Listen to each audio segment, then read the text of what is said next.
Hi everyone, I'm Ali GREYMOND. Just wanted to remind you that OCD thoughts can come in as an urge, as a thought, as a sensation, as an image, as a dream, as a physical sensation. It can feel like you actually want the thoughts, that you would actually do this thing. It can feel like you actually did this thing in the past, such as false memory OCD. All of that is normal standard OCD symptoms.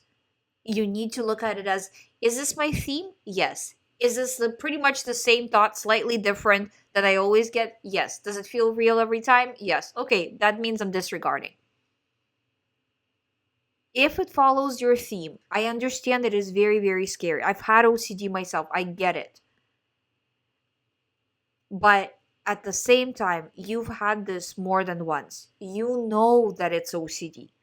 On some level, you know, it's just that, but what if? I know, yes, I know, but what if? And you have to step over that what if and manually override it. Your brain is doing it automatically. You need to manually override that autopilot. And right now, if you are having an OCD thought, this is your chance to do this. And it might not be perfect, but if you override it even a little bit, disregard, dismiss it even a little bit, don't dig into the content as much as you normally do, you're already moving a step forward because your brain notices every little nuance of how you're treating these thoughts. So even if you're treating it with slightly less importance, that's already enough to show the brain that it matters a little bit less. It's not all or nothing. Same thing if you're dealing with physical compulsions. If you can't stop this physical compulsion, what can you reduce? Maybe you can do it. I find with clients a lot of the times it works well if a person does the compulsion but does it imperfectly. Because that way you're showing your brain, like, okay, I can take a little bit of a chance here, and then less and less and less until they feel like they don't have to do it. So it's not all or nothing.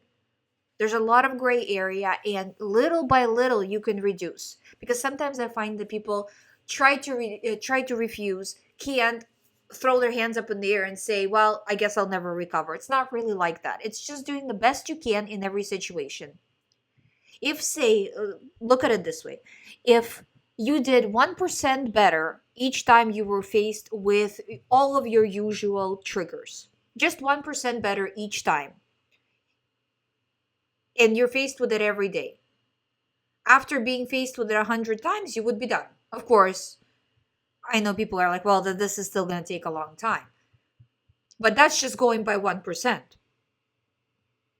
You do more, you'll recover faster. So it's just making that choice, pushing forward with the choice little by little. And some days you might be able to do more, and some days not so much. And that's okay as well. As long as every day, generating minus a few days of setbacks, you're moving forward. Again, all of these things, no matter how it comes in, it's fine. It's OCD, disregard. You will get there. You will get to full recovery. I hope you find my videos helpful. Thank you so much for listening. If you would like to do one-on-one recovery program with me, all the information is on youhaveocd.com. You can sign up and book the session from there. I will be back tomorrow.